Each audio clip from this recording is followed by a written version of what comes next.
Oi, gente, tudo bem? Eu sou Vânia Benevelli, sou fundadora do Instituto Oyatobi de Cultura e hoje, o vídeo de hoje, para ser mais exato, vai causar polêmica, principalmente para quem é professor. O tema do nosso vídeo de hoje, gente, é educação antirracista. É a mesma coisa que educação descolonizadora? Será? Então vamos lá. Queridos, por que eu trouxe de fato esse tema? Eu já havia feito uma postagem sobre esse assunto lá no perfil do Instagram, então quem não segue, por gentileza, já siga, @instituto.oyatobi. E esse post que eu tinha feito rendeu muitos desafios e muitas questões ali com os meus seguidores. Primeiro, porque a grande maioria acha que falar sobre antirracismo é a mesma coisa que falar sobre educação descolonizadora. Vamos separar aí o joio do trigo. Apesar de serem muito próximos, a gente precisa separar um pouquinho. Primeiro ponto, pensar em uma educação antirracista é pensar também em políticas públicas, dentre elas a Lei 10.639 de 2003, que fala sobre o ensino de história e cultura afro-brasileira e africana na educação básica e, consequentemente, depois no ensino superior, ok? Até então, é uma política pública. Se busca aí a valorização da história e cultura afro-brasileira e africana no nosso cenário educacional. Ponto. Mas será que isso já faz com que um professor tenha atitudes dentro de sala de aula que sejam antirracistas? E se faz, que atitudes são essas? A gente tá aí, agora a gente tá o quê? Quase início de setembro, mês de novembro, a gente tem a Semana da Consciência Negra e a gente vê todas as escolas falando sobre o Dia da Consciência Negra. Mas o que está por trás do Dia da Consciência Negra? E só falar sobre o Dia da Consciência Negra já é uma atitude antirracista? Em parte, sim, mas não é a aplicação efetiva da Lei 10.639, que deixa claro que é em todo o currículo escolar, durante todo o ano letivo e em todos os componentes, em especial história, literatura e artes. Falar que é em especial não significa que é somente nesses componentes curriculares. Já começa por aí. E aí surgem outras questões. Beleza, se eu falo só no Dia da Consciência Negra, tá tudo certo? Eu já tenho uma educação antirracista? Ter não tem, mas começou um passinho. Muitos alegam que isso é por conta de um material didático adequado, concordo. Formação dos professores, também concordo.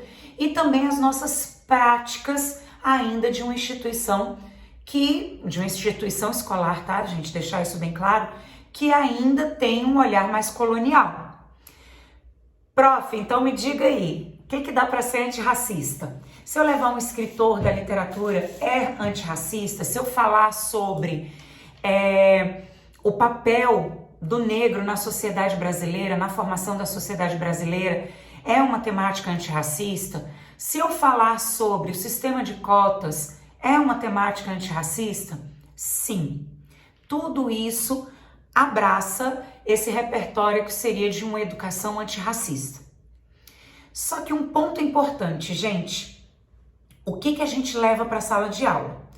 Por exemplo, se eu levo um filme para falar sobre a contribuição dos negros na formação da brasilidade brasileira, né? Dessa brasilidade miscigenada aí, né? Qual é o papel do negro nesse vídeo? Ele vai ser ainda o escravizado? Ele ainda vai ser aquele que serve as famílias abastadas na sociedade brasileira? Ele ainda está num estado que só recebe a informação das pessoas de níveis sociais acima? Ele não está como um protagonista da própria história? Se eu estou trazendo desse modo, eu ainda não estou tendo uma educação descolonizadora. Eu ainda tenho ali um olhar muito colonizador para o papel do negro na formação da brasilidade desse nosso território. Então, se eu só penso na promoção de eventos ou em situações muito estereotipadas, por exemplo, com relação à música, é o samba. Em relação ao esporte, os negros correm mais, então o futebol. Eu tô tendo uma visão estereotipada, rotulada.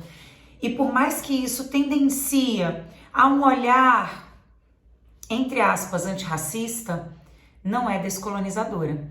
Se eu trago um fragmento de um filme, um fragmento de uma novela, em que o papel do ator, da atriz negros ali, ainda é um papel de servidão, e não um papel de um empresário, e não um papel de um intelectual, de um pensador, de uma pessoa que projeta cultura dentro da sociedade brasileira, eu ainda não estou trazendo uma visão descolonizadora. Quer ver uma outra coisa que é interessante, que alguns professores de alguns outros componentes curriculares me questionaram, com relação à questão de falar sobre o território africano. O que a gente vê bastante os professores falando sobre o território continente africano de modo geral?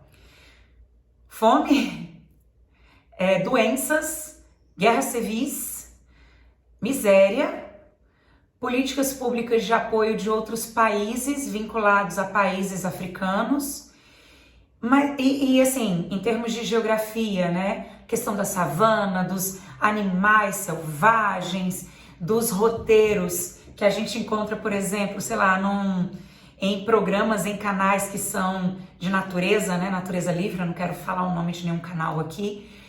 Quando fala do continente africano, fala sobre a savana, sobre o elefante, sobre o leão, mas ainda dentro daquele rol das tribos que estão dentro do território africano. Mas e o que mais?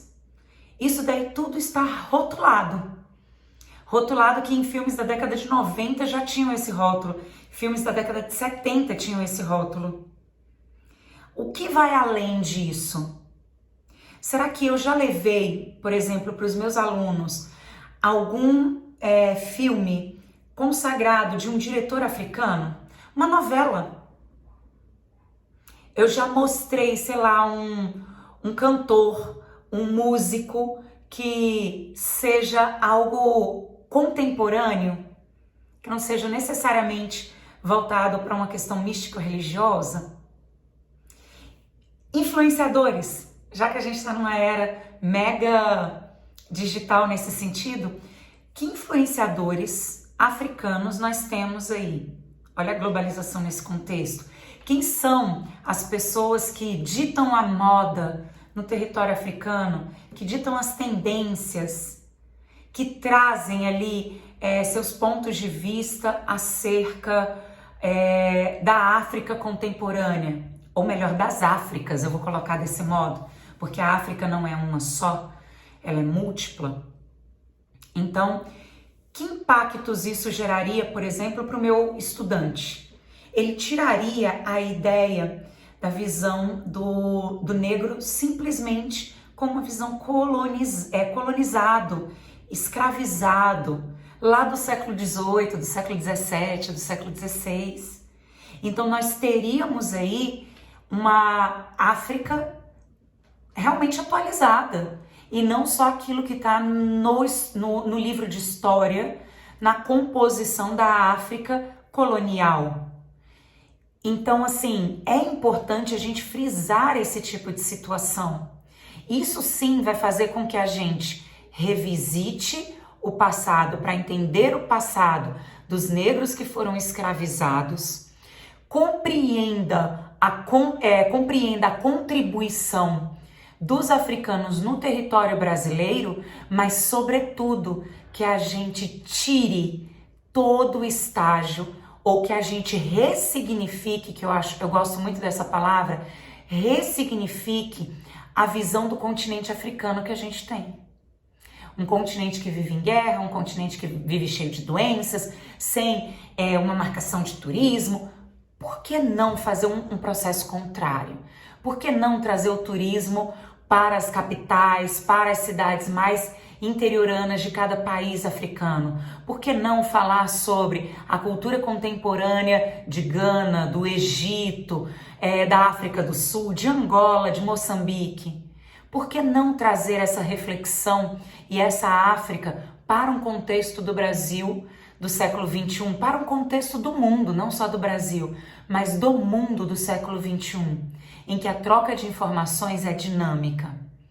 Então pensem nisso para a gente refletir sobre esse Dia da Consciência Negra que vai acontecer lá em novembro, mas que a gente precisa olhar essa África em diálogo com o Brasil no século XXI e não mais, e não somente no século XIX, no período de escravidão e o período colonial brasileiro, ok? Espero que vocês tenham gostado do vídeo. Clica aqui no sininho para vocês receberem as nossas notificações de vídeos novos. Comentem, compartilhem, deem sugestões. Sugestões sempre são muito bem-vindas. Um beijo grande no coração de vocês e até o próximo vídeo, gente!